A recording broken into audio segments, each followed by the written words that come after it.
Welcome to Humane Voices, the official podcast of Humane World for Animals. I'm Kelly, and I am here today with Chad. Hello, Chad. Kelly, so great to be with you. It's good to be with you. And before we get into this, Chad, do you have a cat or a dog or neither or both? I have a doggy, but no cat. We're talking cats today, though, right? We are talking cats, so your comments will be slightly irrelevant, but I will... Like always, like every time.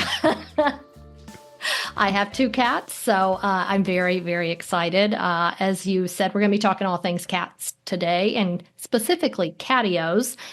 We have two folks here that can certainly speak to these issues.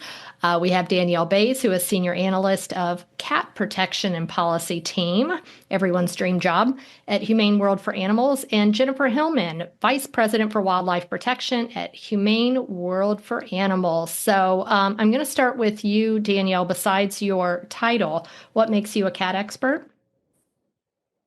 Ooh, I think that's the cats. The cats say that. I hear that from them all the time that you really get us. Like a lot of people had not planned to be a cat expert or a professional cat lady. It just kind of happened. The cats came to me and they drew me in. And next thing I knew, I was running a cat program, a community cat program in Washington, D.C. And then a few years later, here I am at Humane World for Animals, being the cat expert. That is fantastic. So it is. All right. It's just, they drew me in and they told me I was their go-to slave. And it looks great on you. Thank you.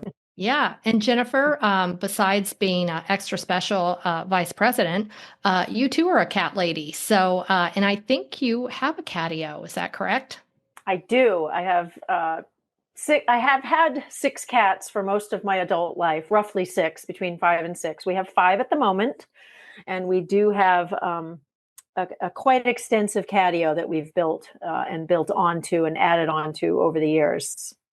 Okay, it's a little soon in the podcast to be bragging like that with quite an extensive. We'll get to that. But for other catio owners, apparently there is a challenge out there. Since we know Jennifer has a nice extensive one, and Chad, I'm talking about catios and assuming everybody knows what they are because we're used to talking about them and thinking about them, but maybe they don't. So, Jennifer, what is a catio? Since you have an extensive one. I do. A catio is essentially an extension of your house, of your porch, of your window that allows for an outside area for indoor cats, which is what, of course, we prefer. People keep their cats indoors, but having some kind of access to fresh air and the outside and being able to view the birds and the wildlife without harming them. So I think it turned out, from patio or enclosure is another term that people use to call it, but catio is more fun. And I'm constantly having to have spell check correct patio back to catio when I text or email about them.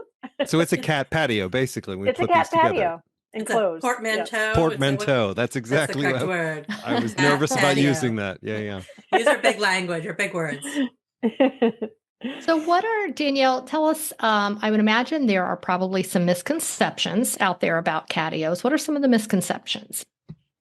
I would say the biggest misconception about catios is that they're kind of luxury, that they're difficult to build or to have, or they're hard, or they're barriers.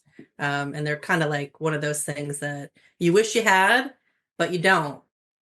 And I say that because I was in that position of wishing I had a catio and I didn't. And then I saw Jennifer's catio on video, not in person. Still waiting for that. And being inspired from that. So, catios come in all shapes and sizes. They come in all price points. They don't have to be fancy. They're accessible to pretty much anyone if you have a little space to do it. But these catios, they're going to benefit our cats, right? They're for the benefit of the cats, and I assume to the people in some way. But the cats are really the beneficiaries of this thing. Yeah, for people, it's like bragging rights. It's like, I'm cool, I have a catio. You'll be like that person at parties. But really, it's the cats. I mean, cats love, curiosity in the cat, right? Cats love to explore. They like new things. They like scents and sounds and smells. And kind of indoors can be kind of boring. So like having a little access outside They don't have to like run around. It's not like a fenced in yard for a dog where like the dog needs a lot of space to run. They can get enrichment by just like hanging out and sniffing and smelling and watching what's going on. Yeah. So Jennifer, your catio, how long have you had your catio? We, all told, we've had the Catio for about 23 years. When I bought this house, Oh my gosh. my house 23 years ago, we had moved from having 6 cats in and lived when I was much more naive. My cats had indoor-outdoor access. And one of the things I thought about when I moved into a new neighborhood was not just for my cats being able to continue to access the outside, but I wanted to be a good neighbor. I didn't want to be the new neighbor who moved into town with the cat who, digs in somebody's vegetable garden. People like to grow food in Seattle, where I am, and or killing the birds that visit their bird feeders. So it was partly about not just being a good cat person for them, but being a good neighbor. And so we started by building a small section just off of one of the windows, and then gradually added on over the years. So did you notice, like, if you had cats that kind of were a part of that transition, pre-catio and then during catio, like what differences did you notice? Well, it depended on the cat. So cats, as you can imagine, all have unique personalities. Some of them were completely fine with just having a little bit, going from having full access to the outdoors to just having a small patch. Others, it took a little bit of a transition. To get them to accept the fact that that was it, and that they were only going to have that area. And that's partly why we started to add on. We added a deck, which then we enclosed. We enclosed a back deck that was already there, stuff like that. And again, it was, it's also for us. I mean, we can hang out on the back deck, and the cats can be out there with us. And I often tell people, and I grew up on the East Coast, where everybody has a screened-in porch because of the bugs. Mm-hmm. And really a catio in a lot of ways is just screening in your porch. We used higher grade wire because the cats can scratch a screen, but it's really just having, I consider it in a lot of ways, our screened-in porch that the cats also have access to. That the cats allow you to use they let occasionally. us sit on the porch sometimes. Yes. That's awfully kind of them. Yes. And so talk a little bit about that. And maybe Danielle, you want to touch on this with what are some of the dangers that a catio can really help for cats? What dangers exist out there for free roaming cats? For cats outside, there's, the things that come to mind quickly is, cars, traffic, fortunately, people sometimes, other animals, dogs, and they don't even have to be loose dogs. It could be dogs that are in their yard, coyotes. Coyotes, wildlife, a big one, and not necessarily even negative. Just being in conflict with them. The disease.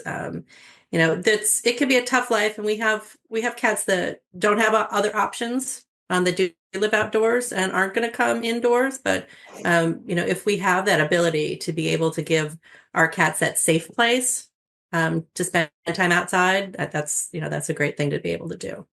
So it's not unfair to keep cats enclosed then, because I think that's one of the things that sometimes people think it's unfair to do that. I mean, they're enclosed in your house. So this gives them a little bit more space.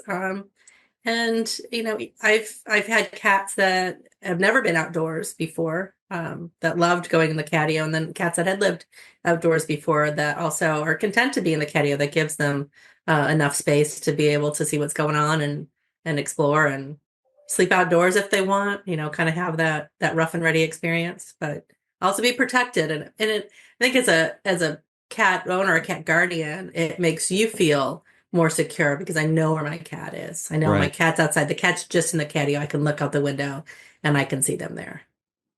Yeah, that makes a lot of sense. Yeah. And I'd imagine they run the full range. We touched on this a little bit earlier, that it's not, just a certain group of people could have catios. I mean, could you have any size catio? Could you have a catio in an apartment, in a house? Or, can most people do this? Or is there a range of cost? How does that work? The sky's the limit, really. What is interesting is that there are so many different ways that you can build a catio. You can have high end, just like any house. You can have like really fancy high end, bring in, custom builders and, fancy it up. But there are a lot of things that you can buy that are pre-made. You can do a DIY. There's something that kind of fits your budget. They don't have to be big. Cats like vertical space too. And you don't even necessarily need direct access outside. That's ideal if you have your cat can go from inside the house right out to the catio. But there are plenty of catios where people have to kind of bring their cat out to the catio because they're not able to have it adjacent to their house. Could you have it, Jennifer, outside like a window, a balcony, a door? All of the above. Yep. We have a couple window boxes. I have a window box on my she shed. I have a window box outside of my office. And then, like Danielle said, you don't have to have direct access. It's easier if you have a window that can go, out to the catio, or you can install a cat door into a window or into a door, which is, I think, what a lot of people end up doing. In apartments, people oftentimes have a balcony. Our chief program and policy officer, Nicole, she and her husband have a little porch on their second story, and they put screen up around the balcony, so their kitty can go outside. Are you the do-it-yourself, handy, got out the tools? Did you build yours, or did you order it or have someone do it, or how did... It was a little bit of half and half. So my sister and I and a friend built the original one, which was really just, just get something up quickly right after we moved so that they would have immediate access and wouldn't rip the house apart. Just having gone, and they transitioned really easily. I know people say, they're never going to take to it. They really did. And these were cats of all ages and all kind of, personalities. Others, we actually... hired a contractor to enclose the back deck that we had because it was a little more complicated. We had some contractors who were building a deck off of our upstairs. And when I asked them to cut a hole in the floor so that I could connect it down below with a little staircase, they said, I see what we're doing. We're not building a deck, are we? We're building a catio. And I was like, yes, you are. But my husband actually did the screening and the panels above to actually enclose it. So it was kind of a combination. So what if you're someone like me, not handy whatsoever? I kind of want the ready-made, for the most part, the, fabricated style catio. Can I go somewhere and just kind of click, click, click, click? That's what I want. Yep. You can go online and Google catios, and there are a lot of options for, a pop together, something that you can put up against a sliding glass door or a window. Lots of versions there. And then, of course, plans that you can buy online to build your own catio. Think more. Jennifer, I'm talking ready-made. If I was to create a catio, I can tell you it would be nothing my cats would want. It'd be like Rubbermaid buckets and. Yes. My sister has one like that. She jokes that hers is really, but she lives in a basement apartment, and the cats can just pop outside the window, and she just put up wire and some of those green stakes, the fence stakes that go into the ground, and fashioned it herself. And but there are lots of options that you don't have to have a contractor. It's interesting, more and more communities are embracing catios. There are catio tours in Seattle, where I live, in Portland, and I think more and more contractors as well. Our handyman, he wants to be a full-time catio builder now. He built my 2 window boxes. He's actually going to connect. We're about to connect my window box in my office to the upper deck, which is also enclosed. So they will eventually be able to access my husband's office all the way up through the house and out to my office. And he's going to do that. And he's super excited. And during catio tour, he was actually working here at the house and got at least 2 or 3 jobs from folks that came to catio tour and wanted to build a catio, and just have a handyman do it. Yeah. Your catio sounds like a habit trail. Yeah, it does. It kind of is. You just kind of keep adding on to it. Yes. You just start with something and then just build. Mm-hmm. Yeah, exactly. And so you mentioned Seattle and Portland. Danielle, where are some other catios? Oh, there are catios catio tours, everywhere. Catio tours. LA has a catio tour. Man, there's so many that I forget nowadays. Portland is the OG, and they do have a lot of great resources, and Seattle too, because they started early. But I'm also seeing, like, I added my catio on my neighborhood garden tour years ago. You have Oh, those home and garden tours that are in your neighborhood. Just add a catio onto that to help people see it, and kids show it off and enjoy it. But Kelly, I also say, like, you shouldn't sell yourself short about, like, not having skills, because it's not just whether you have skills. It's like, do you know people that have skills? You get your friends and neighbors. They can come over to help you build your yeah. catio. I just order the pizza, put out a 6-pack, and say, let's get That's moving. Kind of like old school exactly moving. that's Yep, exactly it, because then exactly. they're gonna want to test it out, because they're gonna want to go home and build one of their own for their own That's cat. true. So, it's Yep. just, it's like, who just get people that inspired, because catios are just cool and everyone really likes them. So, this is something I want to know, and both of you, if you can each tell me, because I know that you've been exposed, seen a lot of them in addition to your own, but what is the most unique or outrageous catio you've ever seen? What was a the feature or two the about it? mansion of catios. Yes. Like MTV We Cribs, but of catios. Well, it's funny you mentioned MTV Cribs, because the video that Danielle saw, which was part of our original catio tour here in Seattle, was done of my catio. It's still online, I think, on Zillow's site. Was done by the producers of MTV Cribs. So Wow. yes, Wow. I had never heard of the show until then, but there was one on the Seattle catio tour where the guy had the tunnel coming out of his upstairs window, and it essentially wound down around a tree, so they could sit at any point in the tunnel in the tree, and then connected to just a really simple small square catio box in the lower part of the yard. That one was really cool. I've seen some that have tunnels that run along the fence from the house out to like a gazebo type thing that's set up in the backyard. And then, of course, I know bragging, if we're at that point in the show where I can brag, ours is pretty pretty cool with the multiple tunnels, and every deck that we have on the house is enclosed and connected to the rest of the catio. I love it. I saw one on I was Googling them and just, YouTubing them. I saw one that was built kind of around a pool. I was like, Yep. that's next Yeah. level. That's Jennifer, I Yeah. need you to take notes. That's Yes, how your cats really exactly. need to live. I need I need a pool. Yes. That's Yeah. What about you, Danielle? What's one so that you've I think seen? you're both on track. So years ago, I got to go on the Portland Catio tour in person, which was amazingly cool. And one of the catios, it basically it wrapped around the whole entire house. And it was a nice house, and not like, crazy, but there were different sitting areas, and it had like a hot tub area. It had like a dining area, like a fire pit area. And so the catio kind of meandered. There were like tunnels and connectors so that the cats could be in whatever area that people are in.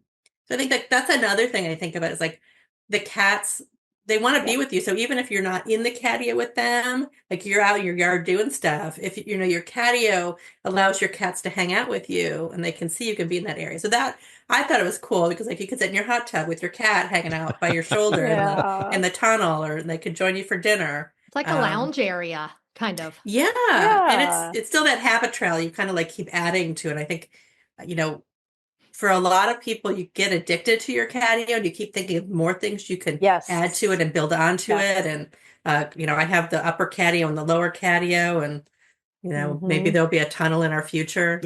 Um, just because. It sounds like what I've always Yep. heard about tattoos. Yep. Like you start with one, and Yes. then it's like, oh, I'll get Yeah. another one. Oh, another Tattoos, one. heroin, and catios. That's right. That's Can't get right. enough. Absolutely. That's right. I saw one. There was a animal advocate in Arizona, and she and her husband built one.